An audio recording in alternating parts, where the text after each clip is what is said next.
Once there was an explosion, a bang which gave birth to time and space. Once there was an explosion, a bang which set a planet spinning in that space.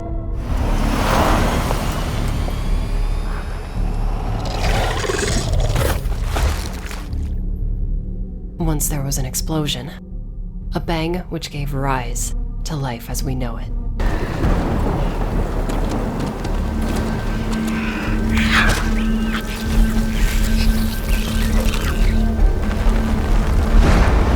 Then came the next explosion.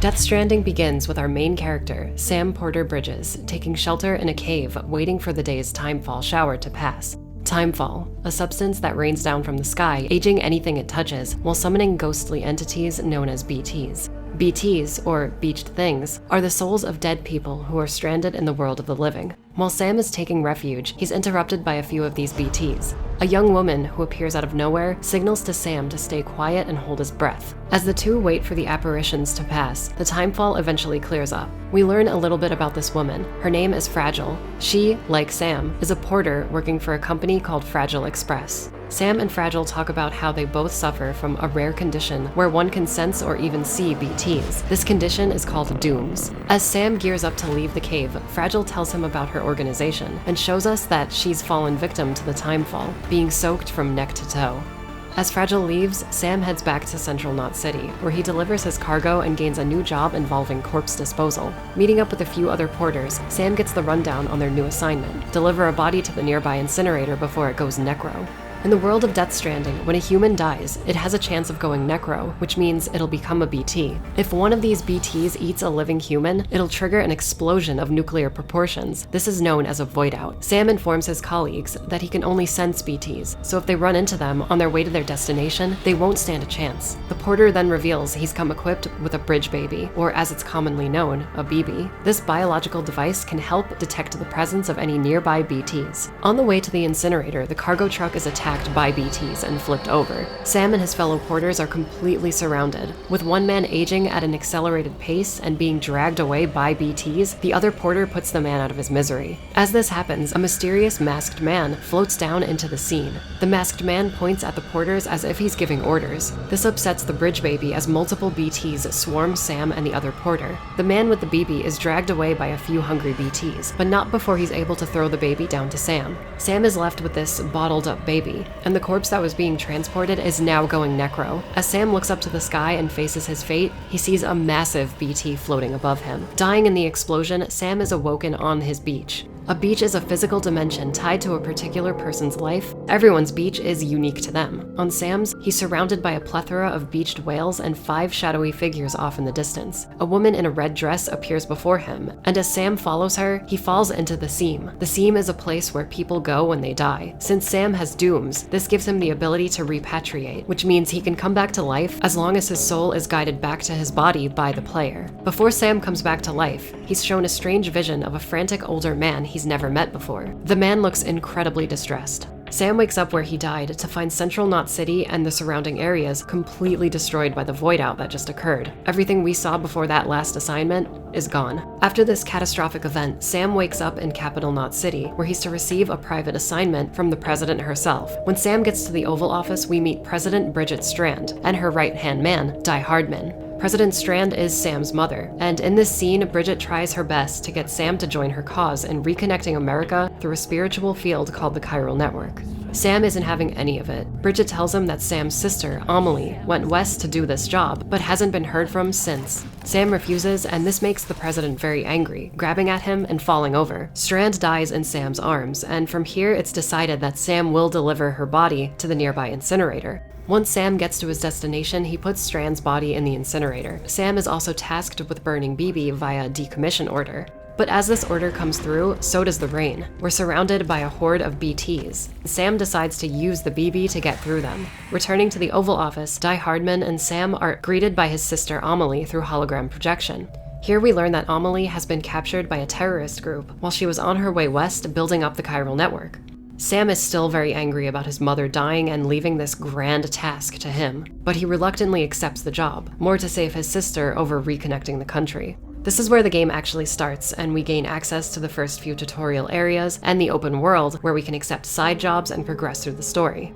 From here on, I'm going to talk about the main cast, their stories, and some of the major gameplay events like boss fights and other scenarios. I'll be giving my opinions on everything as we go, but I will do an overall story critique after all is said and done. Okay, let's get into it.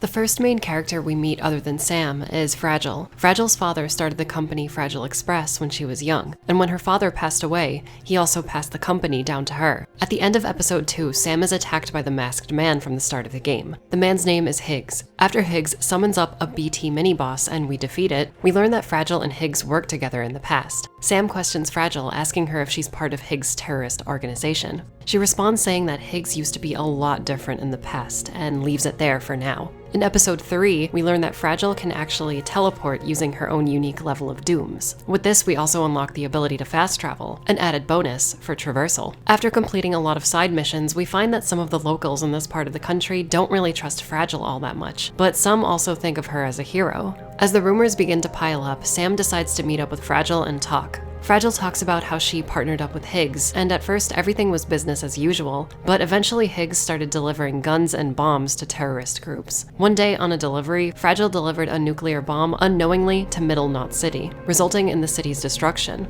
After this, Fragile discovered that Higgs was delivering another bomb to South Knot City, but she once again leaves this story off on a cliffhanger. Obviously, Higgs stepping all over her and her father's company and reputation has her on a quest to stop this deranged porter. As you deliver more and more cargo, you eventually get a job to deliver some packages to South Knot City. But before you can leave, a strange Bridges employee approaches Sam and gives him a fragile piece of cargo. This guy looks and sounds a lot like Troy Baker.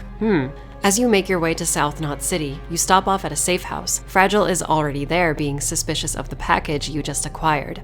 After opening it, you discover that it's another nuke. You quickly have to rush over to a nearby tar pit and safely dispose of the bomb that way. After tossing the explosive case in the tar, Fragile shows up and tells Sam the full story. When Fragile tried to stop Higgs from blowing up South Knot originally, Higgs and his terrorist group apprehended her at the city's entrance. Higgs stripped Fragile down and used his advanced dooms to summon a downpour of timefall.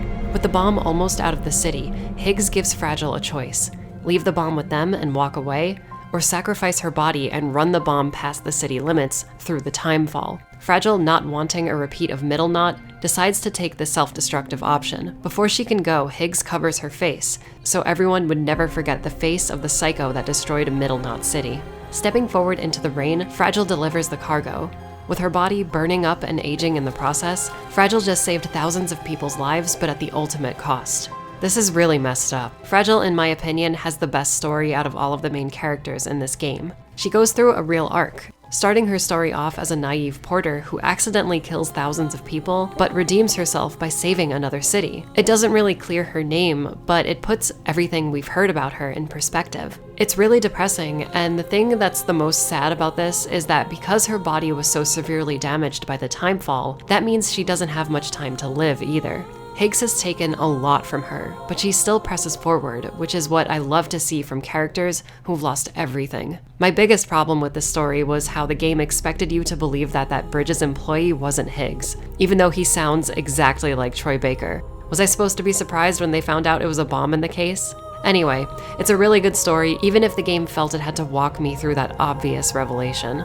Saving South Knot and entering its distribution center is when we encounter our first real boss fight. After getting sucked up into a massive tornado, Sam awakens on a battlefield during the First Great War. We see the man from all of the visions Sam has been having up to this point. He emerges from the black tar surrounded by skeletal soldiers and orders them to move out. So this boss fight starts you off collecting gear like guns and healing items. As you explore the trenches, the man from the visions will talk to the bridge baby strapped to your chest. You can hear this no matter where you are on the battlefield. This fight was really cool. The military veteran character and his skeletal soldiers are actively searching for you and your BB. It's really interesting because the enemies can sneak up on you. They're not running through the trenches giving away their positions. With the Odradek scanner, you can detect them like any ordinary BT, so you can actually sneak up and get the drop on them as well. The fight is in phases, and every time you down the squad leader, he will retreat by teleporting away. His movement does leave a trail that you can follow. You'll probably run out of ammo, but you'll also be finding a lot of guns littered around the battlefield. I really liked this boss fight. The enemy soldiers snuck up on me a few times, making me jump and freak out whenever they appeared. It definitely had that interesting Kojima design, gameplay-wise. It felt great finally getting to shoot a firearm in this game too. After like 8 hours of non-eventful delivery gameplay, killing skeleton soldiers was admittedly pretty hype. The visual spectacle of this undead World War I battle raging above the trenches is really sick. I got distracted a few times by tanks and soldiers materializing before my eyes. After the battle, Sam approaches the unconscious soldier, but as Sam touches the man, he springs back to life and grabs at the BB pod. All of the visions Sam has been getting throughout the game were of this man talking to a presumed BB. At the start of the game, Sam got this BB from a random porter. So does this particular bridge baby belong to this man? I wonder. As the two men fight over the baby, Sam has another vision as the man gets closer to him. Sam wakes up back at the distro center like nothing's happened. We get a call from Bridge's member, Mama. Sam's locational signal dropped from the map momentarily. Sam tries explaining what happened on the battlefield, but Mama doesn't believe him. Sam's connection was only offline for 1 minute, so clearly something's going on with those storms. After the call, we head over to Mama's lab, and already there's something strange going on in here. The Odradek scanner is going crazy as if there were a BT in the area. So Mama, the team scientist, has a baby who is a BT. So meeting up with Mama, we learn that Sam's Cupid device has started to malfunction. Mama's gotten a new one made already, but the software on it isn't up to date. To get it fixed, we need to find another scientist in Mountain Knot City. While explaining Sam's next job, the lights in the lab keep flickering due to Mama's BT baby. She takes some time to explain what's going on. When Mama was giving birth to her child, the same terrorist group allied with Higgs attacked the hospital she was staying at. Mama was trapped under rubble for days, eventually giving birth to her child, but not in this world. This baby was born stranded as a BT. Mama was eventually saved via the sound of her baby's crying, bringing people to where she was trapped. Her child saved her life in death. After hearing all of this, Sam has a better understanding of what Mama is going through, but he doesn't completely agree with what she's doing. Tying herself to a BT seems strange, but it's also kind of understandable given their past together.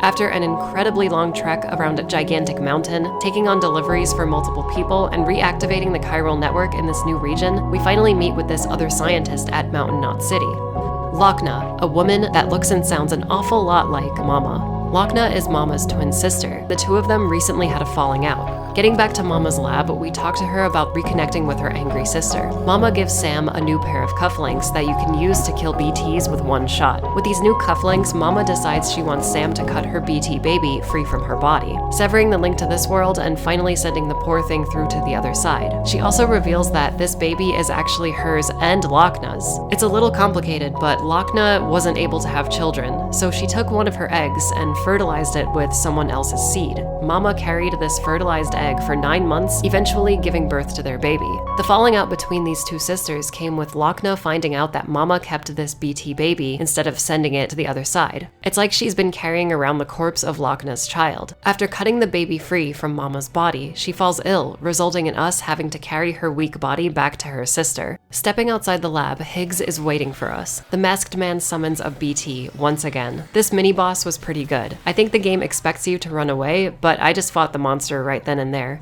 It was fun using the environment to get over and around the creature, and I also had a few guns developed to defend myself at this point. You can also cancel the monster's attacks mid-animation, which is very cool. It is challenging fighting with a passenger strapped to your back, so maybe think about putting Mama down somewhere before taking on this monster.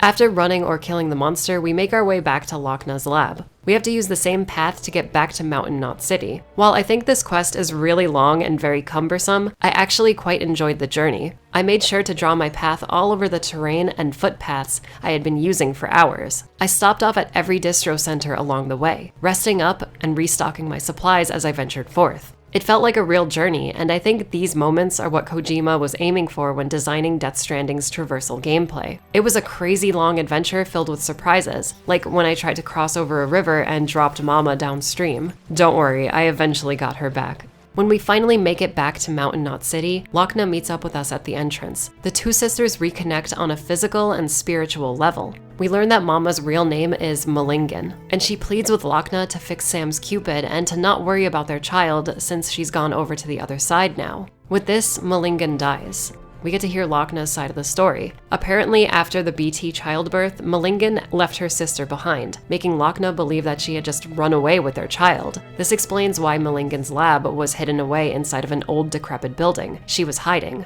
We also learn that during childbirth, Malingen actually died, and her soul being linked to the BT baby also partially stranded her in the world of the living. So this is why she wasn't wearing both of her cuffs, so people wouldn't be able to see that her vital signs were non-existent. Lochna agrees to help Sam and Bridges, and she effectively replaces Mama as your scientist advisor. Lochna and Malingen also merge on a spiritual level, which is a little weird. Lochna's eye turns blue like Mama's, and the two just are the same person now. This storyline is interesting, but very confusing and a little magical. Mama, or Malingen's, story is incredibly sad. Being tied to your dead baby's soul is terrifying and obviously comes with a lot of guilt, thinking it might be best to release your child to face its death. I did find it weird how both of the sisters were played by the same actress, and Mama dying is like this big eventful moment, but then she's immediately replaced by herself. It's like she never left. It's very strange, but I also like how the Death Stranding anomaly has affected so many people in such different ways. Everyone has their own trauma and quirks that they have to deal with. After Mama's death, we find out from Bridges' scientist, Deadman, that Sam's BB is acting odd. So at the start of the game, Deadman's come off as kind of a cold-blooded jerk when talking about BB. He sees this encaged human life just as a piece of equipment. At this point in the game, BB has started growing as a normal human baby would. It's gaining an affinity towards Sam and starting to create its own memories. Sam is happy about this. He's grown quite attached to the little fella. He's even given BB a real name too, Lou. Deadman wants Sam to disconnect with BB for a while and run tests to reconfigure and reset it back to its original state. This comes with a 70% chance of failure though, meaning BB might die in the process or lose all of its memories. Obviously, Sam isn't happy with this. He sees Lou as his little partner. It's like a game. Just select retry and start again.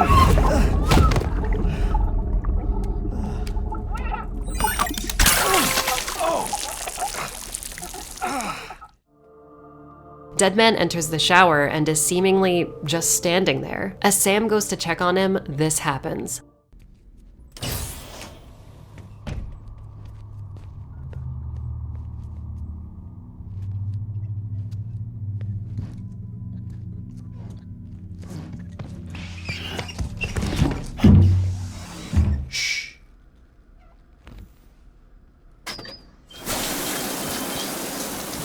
No one can spy on us in here. It's just you and me. No audio records of what we say. No video for lip reading analysis. Get closer. Die Hardman cannot know of this. Understood? So it turns out Deadman has been playing this BB-hating character from day one. He's on Sam's side, but he can't really talk about things publicly. Through the cufflinks, everything they do is being recorded by Bridges HQ. This scene is incredibly funny. It's so awkward, with Sam's phobia of being touched pushed to its absolute limits as Deadman gets closer and closer to him in this extremely tight space. Deadman tells Sam not to trust their commander, Die Hardman. After looking into records on the first BB experiments, Deadman discovers that BB technology was banned after a void out took place in one of the experiment facilities. BB research was scrapped publicly, but tests continued in secret, under the orders of President Bridget Strand. Not only were BBs designed to detect BTs, but they also had a second function, that being the ability to travel to people's beach dimensions. Deadman isn't fully aware of everything going on at Bridges HQ, but he thinks connecting more people to the chiral network will reveal more secrets as well as help Lou feel better. Man, I never thought I'd ever see Guillermo del Toro get peed on by a small baby and then shower with Norman Reedus. Death Stranding is pretty wild. So this part of the game is the weakest in my opinion. After this big revelation, Sam has to do multiple deliveries for so many people in the mountain area to fix BB's pod. I really wanted to just continue the story right away. In this area, you have to trek through the snow, which is an entirely new type of movement you have to learn. And you don't have BB, so you can't detect BTs. I actually liked that aspect of the chapter because it felt very horror-oriented, but it did get to the point where every time a BT would spot me, I'd just run away, as to not have to deal with these constant roadblocks. It got pretty annoying after a while, and it's interesting how at this point in the game, they give you a lot of anti-BT weapons, expecting you to just shoot your way through these situations. I see what you're doing here, Kojima. It's called padding. After doing what seems like an endless amount of busy work and dodging angry apparitions, we get a call from Deadman to meet him in a cabin deep in the mountains. He's finally fixed Lou's pod. Once Sam gets to this cabin, we encounter another tornado that sucks up everything, including Deadman and Lou. Sam and Deadman awaken on another forgotten battlefield. This time, our characters are stranded in an undead version of World War II. The military leader is here as well with his skeletons in tow. Like before, this sequence starts with you scavenging for weapons and supplies before engaging in battle. The old-timey European city landscape looks amazing. The ghost planes flying overhead and beach sea life littering the streets create this horrifying, inescapable dreamlike state that begs to be explored. Thankfully, unlike the World War I trenches, we can explore this environment quite a bit. There's this great scripted segment where you trudge through an old European sewer looking for Deadman. This part is really great. The atmosphere in the sewer is top-notch and straight out of any good survival horror game. This sequence being in first person also does a lot to heighten that desperate atmosphere. After finding Deadman, Sam reacquires Lou. Deadman speculates that this war zone is probably a special type of beach belonging to soldiers. Before leaving, Sam tells Deadman that BB's name is Lou. Emerging on the destroyed city streets, we encounter the military squad leader once again. This battle is similar to the first one, but instead of taking cover in trenches, the majority of the fight is out in the open. There's not too much to talk about here. I enjoyed what I played, but it felt like more of the same with that first boss battle. You can still sneak up on the soldiers and follow their leader's trail when you down him. I think there were more skeleton soldiers in this fight per group this time, but I could be wrong. After defeating the squad leader one more time, Sam approaches him, but this time he doesn't attack right away. He's muttering something about feeling bad for trapping BB in that prison. He's gotta be talking about Lou. Sam and the squad leader grapple again over the baby, but Sam manages to take this soldier's dog tags. We get another cryptic vision before Sam wakes up again in his private room. It seems like they've figured out what's been going on. Defeating that soldier helps them escape from that particular beach. Deadman tells Sam that he owes him an apology. He's gone into Sam's past via the public record and has found out that Sam was going to have his own family some years ago. Deadman describes a story of a woman named Lucy going necro in the middle of a city, destroying it in a void out. This was Sam's wife. Sam was on a delivery during this event, and while he tried his best to get to his wife before going necro, he just couldn't make it. Sam was the only one found in the wreckage of the city due to him being a repatriate and coming back to life. This sequence helps us better understand Sam's past, and his story is really tragic, but I wish we could have gotten to see a little bit of it in a flashback or something. Just hearing about it makes it feel like an exposition dump rather than natural storytelling. Deadman also brings up how Sam was going to name his child Lou. Deadman also finds info on the soldier from the battlefield based on the name from the dog tags they've recovered. Clifford Unger, a US military veteran who served in multiple past wars. Sam also tells Deadman that Cliff is the man he's been seeing in his visions when connecting to BB. Deadman insists that the visions Sam has been seeing are memories that are coming from BB, and not to worry about them.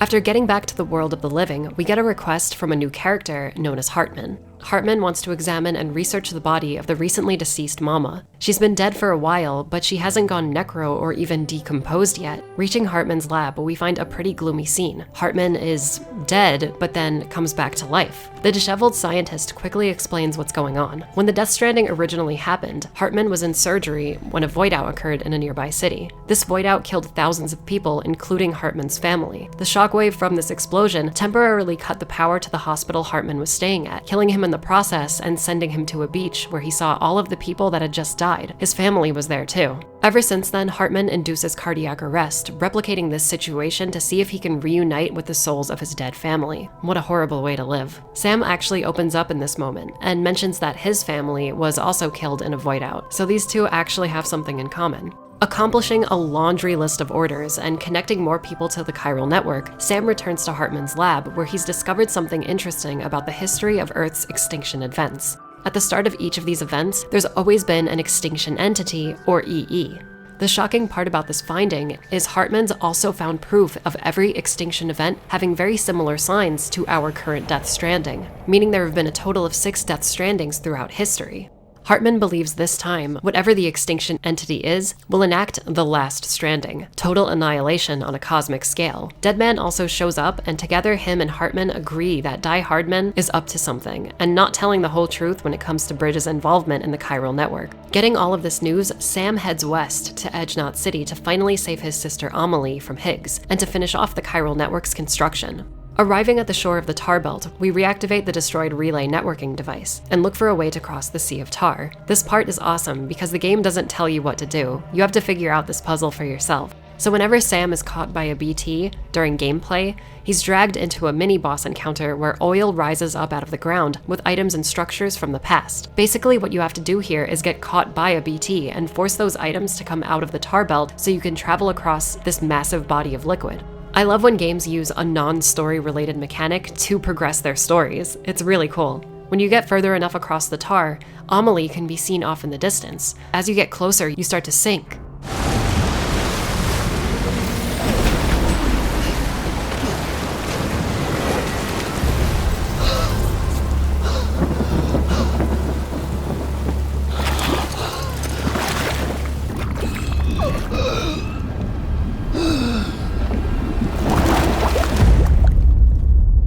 We're in the end game now. Buckle up, people. Things are about to get a little insane. Sam washes up on the shore of Edge Knot City, intercepted by Higgs.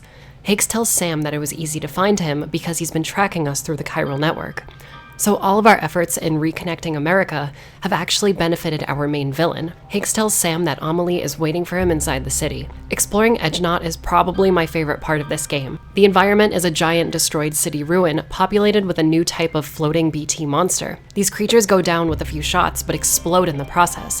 So keeping your distance and taking these things out before they see you is very important. Traversal around the city is really fun too, feeling more like a puzzle than any other area in the game. I actually used a few ladders and climbing anchors while dodging these gas bag-like BTs. Reactivating Edge Knot's final terminal completes the chiral network. Everyone you've met throughout the game is now connected on a spiritual level. Everyone's beaches are connected now. Amelie is waiting inside Sam's private room.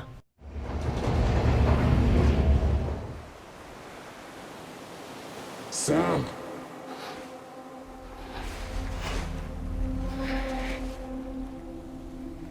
You came for me. I knew you would. Sam, it's me. Amelie?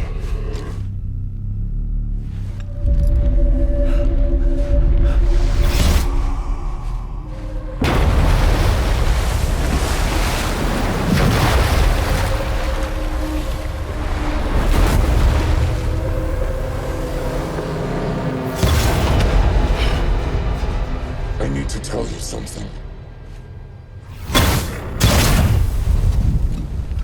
I am the extinction entity.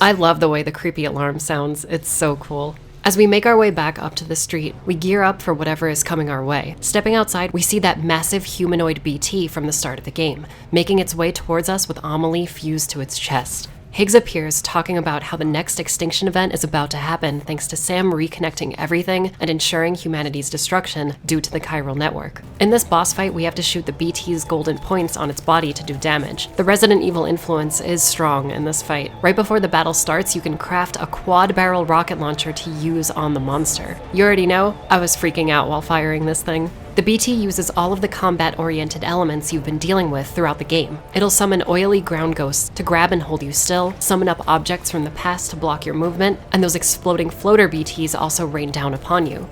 The fight is difficult, mainly because the monster is very damage spongy. I actually ran out of ammo and had to rely on support calls from other players.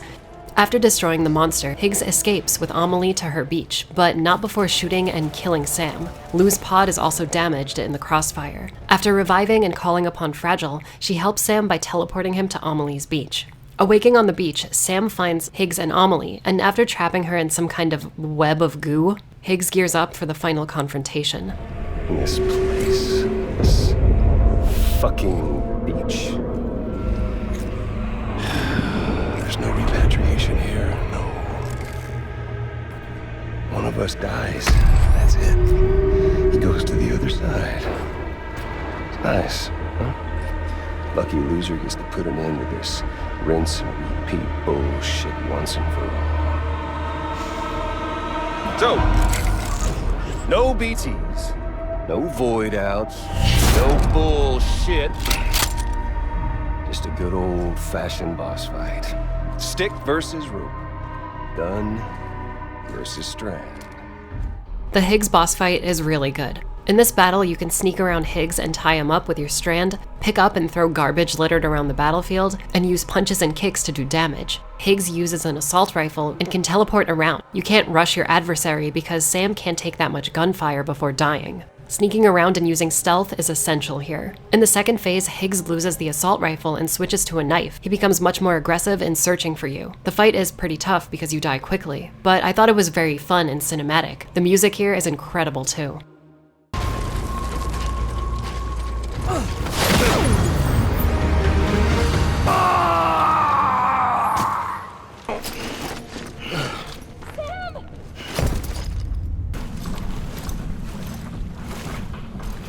Just don't get it, do you?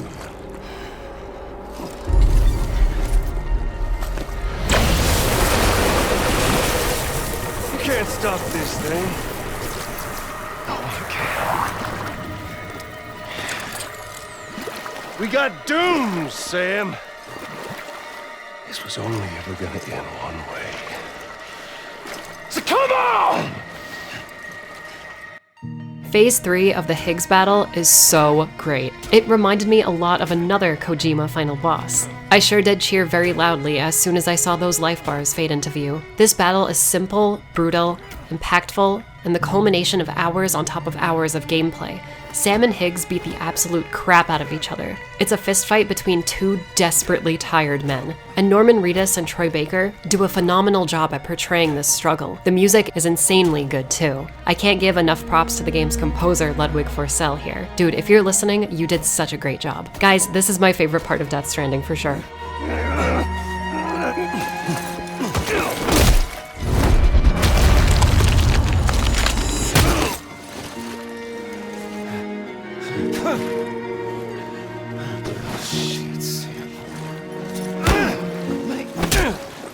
Everyone's order.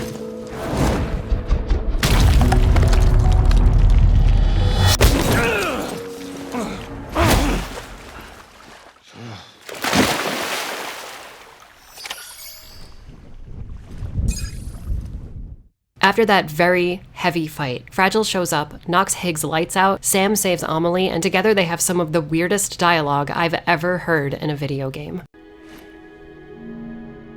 Great. So I'm Mario and you're Princess Peach. Wait, are you guys allowed to say that? Your PlayStation characters. Is this legal? How do we do it? Do we jump like Fragile? No. The beach goes the whole way. We run. Together. Run? Yeah. Like Mario and Princess Peach. Oh no.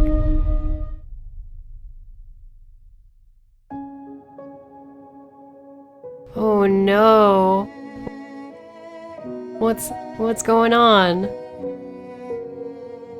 What is this? Is this Baywatch?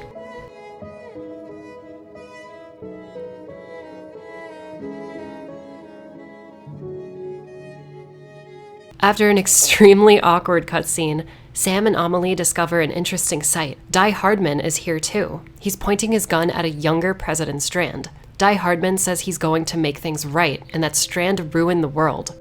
As this happens, Cliff and his soldiers emerge from the water. As Cliff removes his helmet, Die Hardman has a panic attack and drops down before Cliff in tears.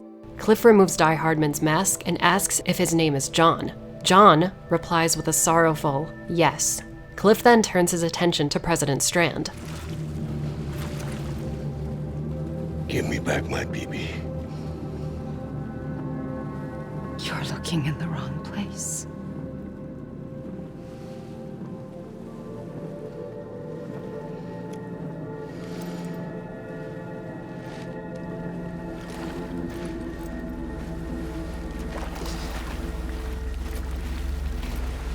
BB!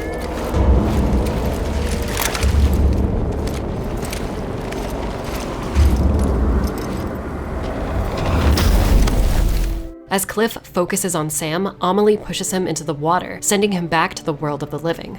Waking up in the private room, the team comes to Sam, telling him there's no way back to Amelie's beach because Fragile is too exhausted and lacking enough blood to teleport him back. Right now, Sam's goal is just to get back to Capital Knot City. Once you reach Lake Knot City, another one of those tornadoes like from before draws you in one last time. Sam awakens in Vietnam. Cliff and his men are here too. This final battle with Cliff is the best of the three. It reminded me of fighting the End from Snake Eater. There are a lot of hiding spots for you and your enemies. As you make your way around the environment, you can stealth kill all of the skeletons and deal with Cliff for last. There are about 4 phases to this fight, and with each phase, the enemies become more aggressive and numerous. They'll also start patrolling around the entire map in the final phase, searching for you. Defeating Cliff one more time, Sam finally asks Cliff if Lou is his baby. Cliff doesn't answer, but he knows who Sam is, even calling him Sam Bridges. After checking on Lou, Cliff tells Sam that he's meant to bring people together. Cliff gives Sam a hug, and we see another vision of Cliff talking to a young man about saving his life during times of war. The vision cuts off, and Sam awakens in Port Knot City. Sam catches up Deadman on what happened in the last battlefield trip. Sam thinks Cliff is Lou's father, and Deadman receives a message from Die Hardman, John, titled, "If I Don't Come Back." In the message, we hear John talk about how Amelie's given him this toy doll, and with it, he can reach her beach. John also finds it strange how no one has ever seen Amelie in real life. There are no records of her existence. No one's ever been in the same room as her. She doesn't exist. John also found the exact time President Strand got cancer. It would be impossible for her to give birth to Amelie and Sam in this state. So, where did she come from? After listening to the message, Fragile joins the chat and explains how she's figured out that Amelie actually gave Higgs his powers, with the same doll given to John. So Amelie basically helped Higgs gain all of his Doom's abilities. But why? Funny how everyone's having these amazing revelations about what's going on all of a sudden. After the call, we have to get a batch of blood restoration organisms to Fragile and Capital Knot City. Once we get there, we're faced with the game's true final boss, a flying BT whale. It flies around, barely interacting with you, and when one of its attacks does manage to hit you, it takes most of your life bar away. It's not good at all, and definitely not the final boss I wanted for this game. I'm just gonna pretend that Cliff 3 is the final boss and leave it at that. Anyway, after the battle, we head into Capital Knot, leaving Lou with the group, saying goodbye to everyone and restoring Fragile's powers. Sam embarks on his final delivery. Find out if Amelie is in fact an extinction entity, and if so, find a way to stop her. Before leaving, Hartman tells the group that everyone having a beach is a lot like a multiverse. And now that the chiral network is complete, everyone's beaches, their own private purgatory dimensions, are connected. Amelie's beach, interestingly enough, is pretty much the heart of all of these dimensions. With Fragile restored, she warps Sam to Amelie's beach. For the final time, Sam wakes up on Amelie's beach. We find Amelie and Bridget here, and we quickly find out what's going on between these two. It turns out Bridget and Amelie are the same person. Bridget being the physical body and Amelie being the soul stranded on this beach. We find out that together, both women are this Death Stranding's extinction entity, and the last stranding has already begun. The end of all existence is in sight. Amelie gives Sam 2 options: stay with her and watch the world burn, or release Amelie and her beach from the chiral network and give all of existence a second chance. You can't stop the inevitable. The sixth extinction will happen either today or tomorrow. You can either end it with dignity, quick, clean, and in a flash, or you can struggle in vain, knowing full well what's waiting come the finish. Pull the rope, or cut the noose. But whatever you do, don't hesitate. I'm ready, Sam Strand. Make your choice. But wait. I don't know what to do. Sure you do. After everything, how could you not?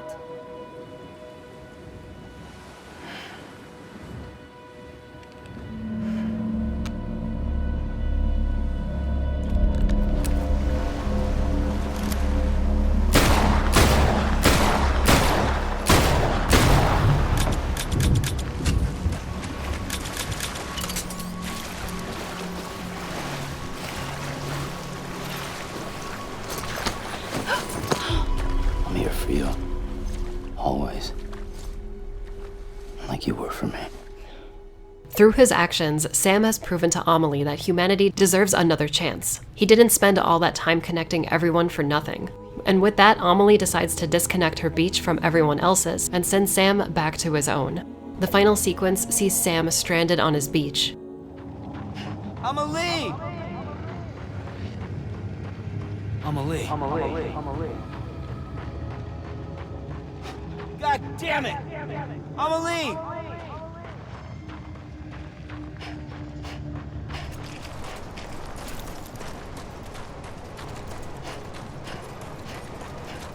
As the credits begin to roll, we find ourselves stuck here forever. With nowhere to go, Sam uses his last resort. A gun won't help you here. But it still has a role to play.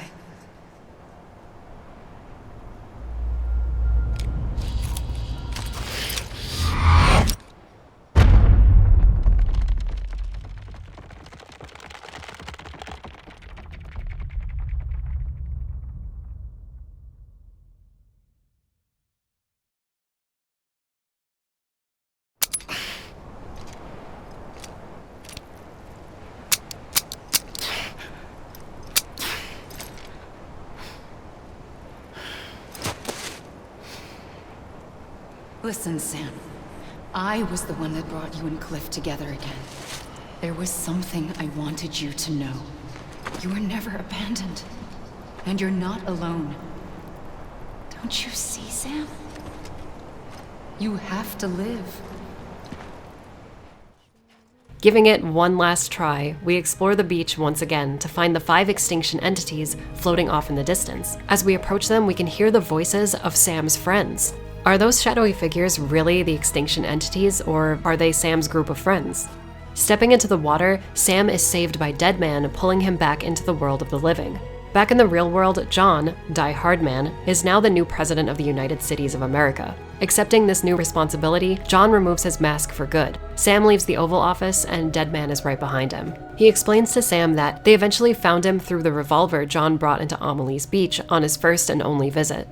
Why this revolver, of all things, found Sam on his beach is its own mystery. John joins Sam after his inauguration, and surprisingly opens up about his own past. He tells Sam that he was responsible for killing Clifford Unger years ago under the president's direct orders. Sam tries to walk away, but John doesn't let him go without explaining himself. Cliff was John's captain in all of the wars they both served in. Apparently he was great at his job, keeping John alive and giving him the nickname Die Hardman. Every time John should have died, Cliff would be there to save him. Killing Cliff has obviously left this man emotionally broken and fraught with guilt. When John saw Cliff on Amelie's beach, not only was he terrified, but all of that suppressed self-hatred and guilt came back to him in force. John feels like Cliff sparing him was telling him to remain as Die Hardman, keeping up his bulletproof facade. Sam picks John up off the ground and tells him to get a hold of himself. If he's going to be the president, he's going to have to learn to forgive himself for what he's done and change his ways. Sam isn't sure why John is confessing all of this to him specifically, but with his parting words, he hands John back the revolver and leaves.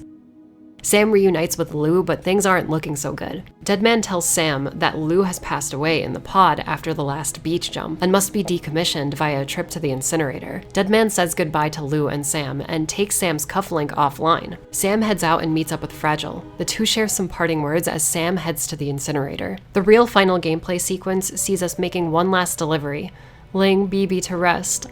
My poor little friend. This final run to the incinerator is accompanied with BB's theme. This is my favorite piece of music in this game. It's so emotional. It's kind of like Phantom Pain's Sins of the Father, but for this game.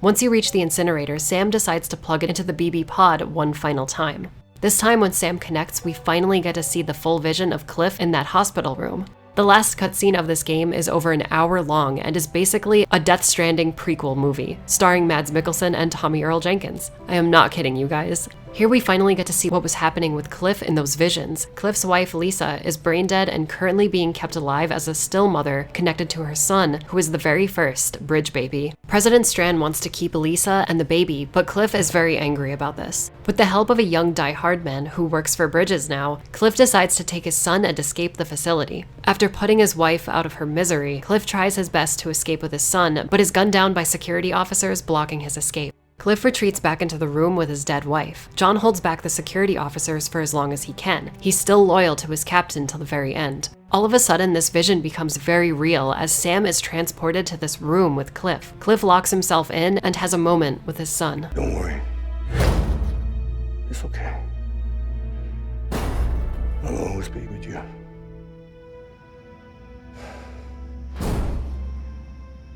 See the sunset, the day is ending. Let that yawn out, there's no pretending.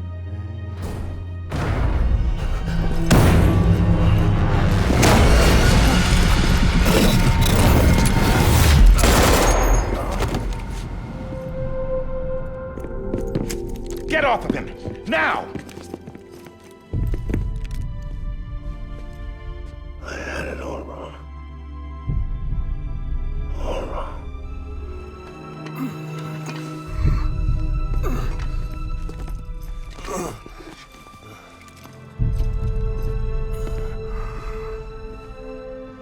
Don't make the same mistake. Be yourself. Be free. Oh my God. Captain, I need you to hand it over. Shoot him, John. You told me your name was Sam Porter.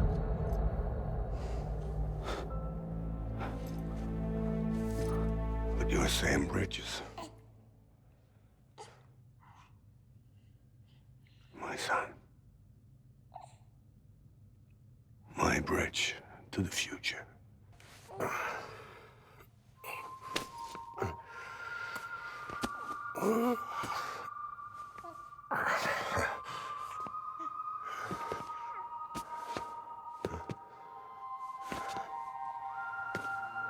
But not you, Sam. You bring people together. You're their bridge to the future. And mine. Come on, Sam. Stand up.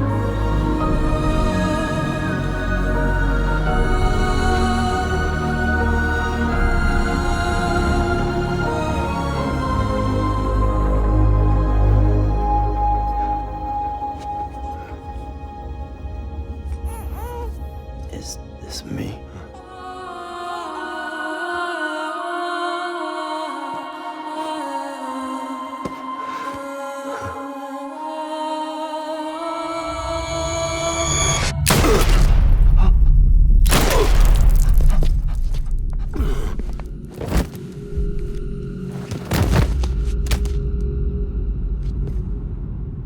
Oh, God.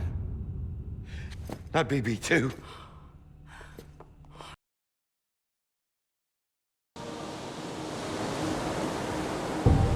so now we know why John confessed all of his past darkness to Sam. After this truly horrifying scene, we see Amelie finding Sam's body on his beach. Amelie uses her cosmic powers to revive the child as a repatriate. Before Sam is brought back to the world of the living, we see Cliff walk into the ocean. Cliff and Sam dying together from John's revolver is what linked them both to each other's beaches. We get one last vision of President Strand talking to Sam in the BB pod, telling John she'll raise him as her own son. With this revelation, Sam decides to burn his cufflinks, going off the grid and to free Lou from the pod. Things look bad for our tiny friend, but eventually Sam is able to resuscitate the child. We see the ghosts of other bridge babies surrounding Sam and Lou as they embrace. As the two walk out into the rain together, we see that the timefall no longer has an effect.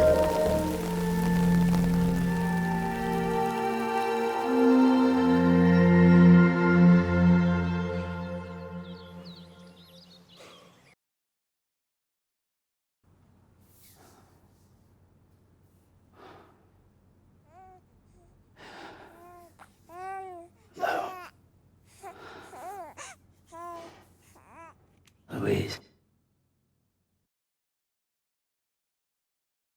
So that was all of Death Stranding's story. I really enjoyed where it went, but I gotta be honest, I feel empty now that I know all of the game's secrets. I found most of the story very satisfying to experience. At the start of the game, I was maybe rolling my eyes a little bit at some pretty cheesy dialogue being spoken about the meaning of strands and the blatant symbolism behind ropes, knots, and the smartphone of this universe being handcuffs. It all came off as if I was about to go on some wake-up sheeple quest with Norman Reedus. That should be his next AMC show. Once I got all of the terminology down, I found myself genuinely enjoying the story unfolding before me. You're able to focus more on it when you get past all of the world building in the first 2 chapters. Chapter 3 onward is when the story gets really good and character focused. The thing about Kojima games is they aren't really known for their subtlety. If you look at past Koji Pro titles, those stories would mostly beat you over the head with their particular social political messages. It's no different with Death Stranding, and honestly, I don't really think it's a bad thing. When it comes to writing a script, Kojima is a firm believer in subtext being for cowards. If he's got a message about the state of the world or how we treat each other online or even in person, he's gonna just say it. This title isn't trying to hide behind anything. It wants you to know what it's about right out of the gate. Honestly, that's pretty much how most of Kojima's games have been. I think all of the amazing actors carry the material very well. It's very entertaining hearing these characters basically talking directly to us about how we've been treating each other in recent years. Please understand that by no means am I saying the story is perfect. It's got problems when it comes to things like exposition dumps and pacing of certain conversations. The ending scenario on the beach, I actually cut out a lot of poorly paced exposition there. Amelie just circles Sam explaining her backstory and basically everything that's happened in the game up to this point. And the whole time I thought to myself, wow, this isn't super necessary, like at all.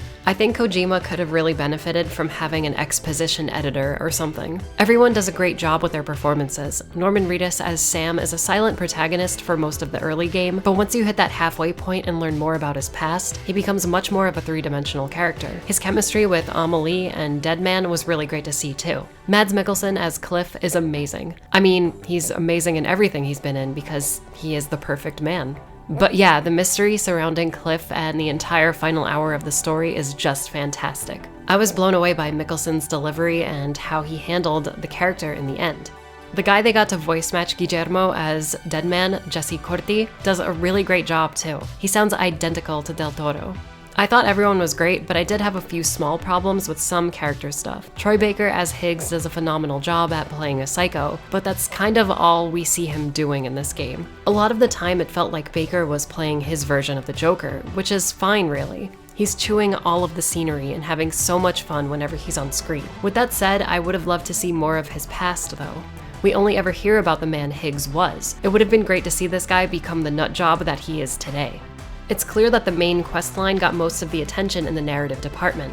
98% of the side quest givers aren't very memorable outside of them being celebrity cameos. There aren't many interesting side stories to be found. And everyone is a hologram, by the way.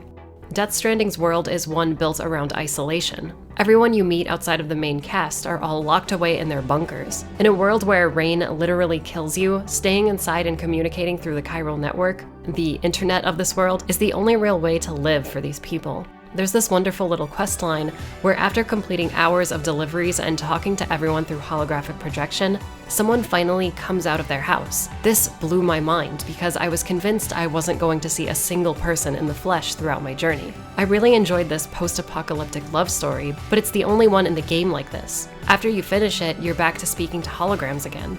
It's a little disappointing that this type of quest didn't happen more often, but I really appreciated and enjoyed this cute little love story in between all of the delivering I had to do for holograms.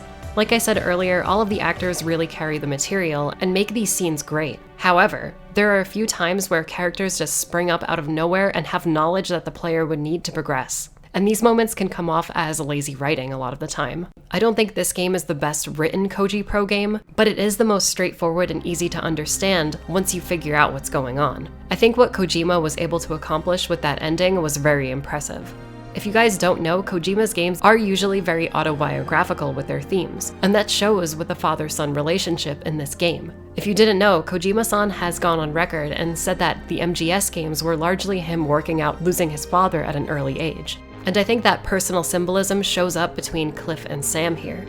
The game finishes so strongly, and I was happy to see this because for whatever reason, endings seem very hard to make nowadays in games.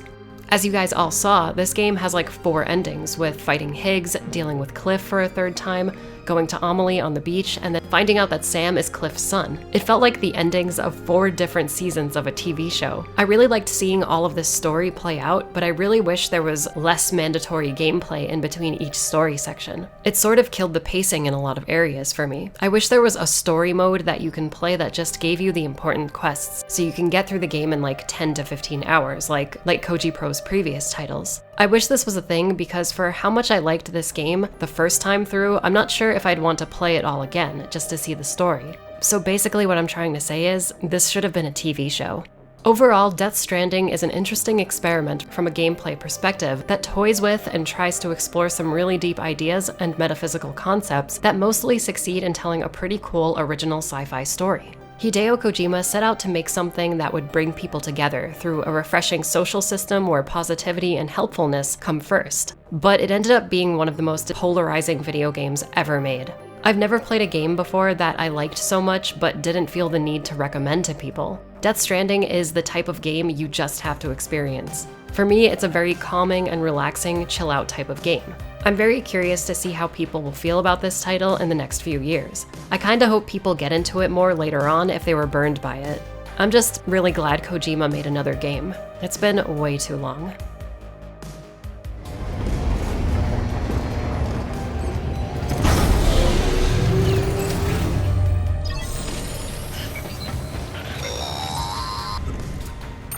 Hello everyone, thank you for watching. I hope you enjoyed this special 2-part review series on Death Stranding. I'd like to take a moment to thank today's sponsor, Squarespace. On Squarespace, you can create your very own website by selecting one of the many customizable templates. You can easily create a site about whatever you want. Want to create a personal blog or sell a product or something special like your own art? There are resources for that right on Squarespace. No additional offsite plugins required. It's really convenient and fun. This week's survival horror heroine comes from commenter Hunter Julian. Lady number 2 is Aya Brea from Parasite Eve. Very good choice, Hunter. I really appreciate your suggestion. I'd love for you guys to leave a comment down below letting me know who should be next. Just like Julian, I'll give a shout out to the person whose suggestion I choose for my next video. Squarespace is not only extremely useful for creating websites quickly and effectively, but it can be really fun showing off your creative side with your website. The best part about all of this is that Squarespace is offering my viewers 10% off on their first purchase. When you're ready to get started, just go to squarespace.com/thespherehunter or click the link in the description to sign up and start building your online presence. That's squarespace.com/thespherehunter to get started today. If you like this video, please consider subscribing and checking out my Patreon down in the description. Okay guys, have a great day. I'll talk to you later.